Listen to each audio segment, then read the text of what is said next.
talẹ̀. Nwe ojirawe malẹ̀ wọn ayé ta ìtàn dodo edie.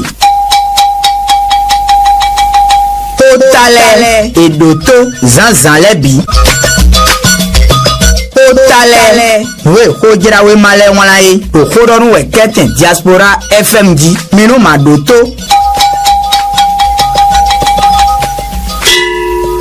Prestation de serment du nouveau président de la République du Bénin le 24 mai. L'investiture de Romia de Ouadagné, délocalisé de Porto-Novo pour Cotonou. Les 4 vérités béton Boruté Timéroye, Nungbo et Houénéoye, Togayoyo, et Benetoye, Nada Parutono Continent, Azanko no Kwenengo, non Huasue Médidianwe, Loa. Et ma soye hogbono dan kutonwe no wa mon kotonatin lo tin gbere bola tinubu ka ko gbon ye de neme lo pagbe no Romia do wada yin bo karo gbe so mboroje no wa ro pogbe tabi ni to ton po da on to pan na le sien ni deje no bododo les 4 vérités béton et Romia na dozo gbe ni oje lo kanati menu bododo ba to viemi minando mo jemera pa eni onwe danda todo mi to jobo l'informateur et investiture du nouveau chef de l'État. Un changement annoncé. L'investiture de Romia de Ouadagné comme président de la République du Bénin se tiendra selon les dernières informations au palais des congrès à Cotonou et non au stade Charles de Gaulle de Porto-Novo comme initialement annoncé. L'informateur Romia de Ouadagné et Nadakpa Bonaï Benetoisen Zimpo Dalome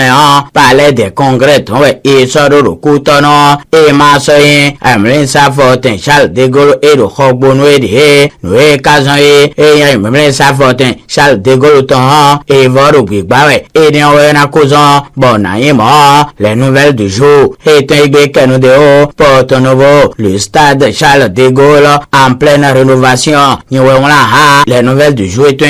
Ewe wala boromie na dozo gbeje lo kanatima bola bu solo eto egbereje beneto visunu podo yono pale yeme biwerote bono enaze ate pepa dalo meno Romia do Ouadagné bazo na be bonu koyora metete lo tingbe la bu solo eto egbe kenude o transition de pouvoir les Béninois en attente d'un nouveau départ et dans le télégramme Etienne Ouessouton lo kenude o boro palais des congrès Kotono ewe Romia de Ouadagné et Naya Zotalomeni pour le télégramme Itengbi et Kenude o Boromina Gbajemenu Bododo Batoviemi mi Canado mo Jamera pa Inyo Numbo Benetomea Romia de Ouadagné et le pays 4e sommet du Forum Afrique-Inde Nyewela Jakpata et remettons we Kenude o Borobine Romia de Ouadagné invité au 4e sommet du Forum Afrique-Inde Nyewedo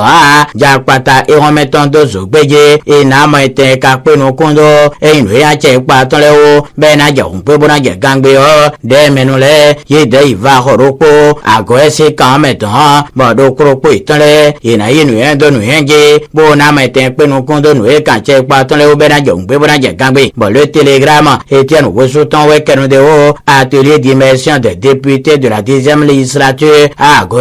se connaître mieux connaître les autres pour mieux légiférer et contrôler l'action du gouvernement. Le télégramme est un bé et voilà, mon yingbaine, bon miena dozo, begelo natimba le chasseur infouité lo kendeo, immersion de la 10e législature à Kohe,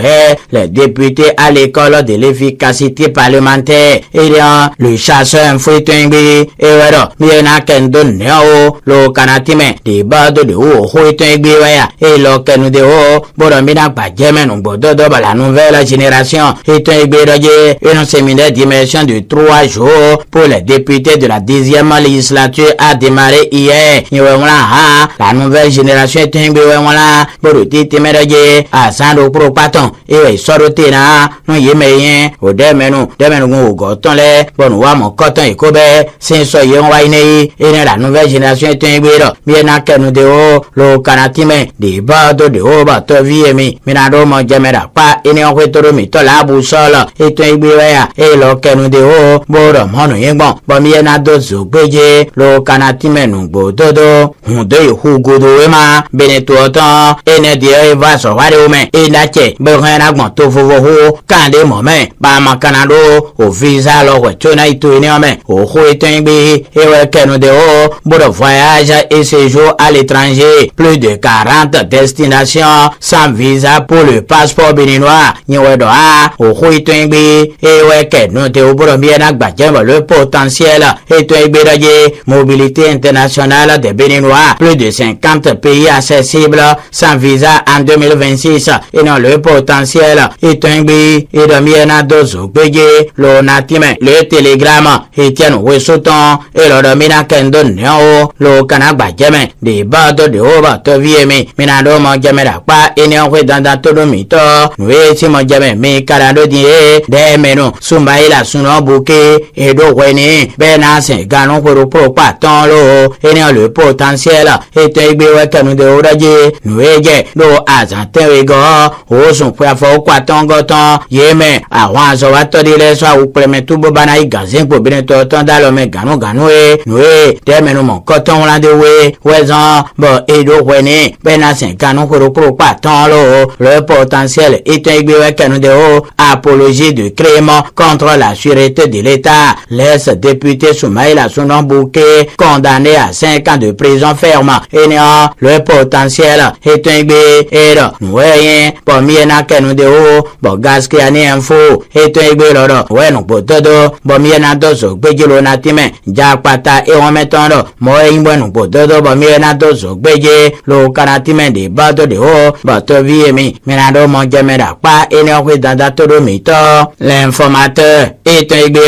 et lo kenu de o criette 5 ans de prison ferme pour le député Bouquet nyewe wala ha l'informateur itengbe ewe wala chobo la boussole itengbe lo dozo gbeje lo time de bado de autonomito l'indépendant itengbe ya et lo kenu de o accusé d'avoir salué le coup d'état ethnique les députés Soudan Bouquet prend 5 ans ferme et dans l'indépendant itengbe we kenu de les 4 vérités béton loro noué premier na dozo gbeje lo kanatime de bado de oba to viemi minando mo jamera pa ene o dada todo mito nwe se mo jame min kanando di Amazon U20 le idele e yo pepodo Abidjan to pa lo soro pro pe ne do domenu ye Togo sin to o me do e le ko akwe be ijono itan o kogotan les nouvelles du jeu tengbi we kanu de o après leur qualification historique pour le mondial Pologne 2026 les Amazones U20 reçoit un accueil chaleureux. Nyewedo ha les nouvelles du jouet twingbe e wedo miena kendo neo lo Canada so beje lo time de bado de utoromito pour le potentiel et le Canada après la brillante qualification à la Coupe du Monde. Les Amazones U20 accueillis et célébrés en héroïne à Cotonou. Le potentiel est et wedo miena hakbaje lo natime de bado de o la boussole et e lo kenu de o boro minado zo gbeje lo kanatime boto viemi minado mo jamera pa ene o danda todo mito noe si mo jame mi kanado di ewe le grand jury Elias Apamoliton raje to palaga agome kalaviton e ma pepe de me kun gbangrezo wa tole pa ye do hobo le kun gbanje nwa na egbeda pome kalavisin kame ye kenu de o le grand jury to egbe wa ro tintime raje depuis la séance de travail du maire avec les experts géomètres, la mafia foncière d'Abomey Calavé siégeant au conseil municipal déboussolé. Nyewedo ha le grand jury est un et wedo miena dozo bejelo kanatime azo tenteme toga padres atana gion talon e wanu beneto mitenloye res db e de waro didoroji e ni boso pour jala vokwe Abomey Calaviton bozo inkoton de jelo le grand jury est un pour immortaliser l'héritage du chef de l'État. RSTB propose de rebaptiser l'université d'Abomey Calavé, université Patrice Talon, et dans le grand jury, Elias Apamoliton, Miena Dozo Bejero, Kanatime Nungbododo, Toromito, Adamsa. assassin quand même ouais il a dit mina ton doje kweto dopo ewe dira on songe ancien doje non aurait attendu au kwemaso et dans les 4 vérités béton voilà combien d'alada un propriétaire saisit la marmite de sauce au feu de son locataire pour loyer impayé ni ouais voilà les 4 vérités béton et la vérité ouais premier na dozo beje lo natime de bordeaux de utoromito nous volons à isorum bedo konwe e kon Emmanuel Akpojelo ewe no monje be vigilda son enfant et la chaîne de gros pomito le bono ni a khosu zambi Hotale we hojira we male wana e tai ton dodo edie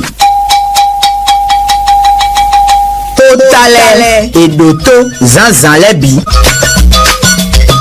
Hotale we hojira we male wana e o kodonu we keten diaspora FMG minu madoto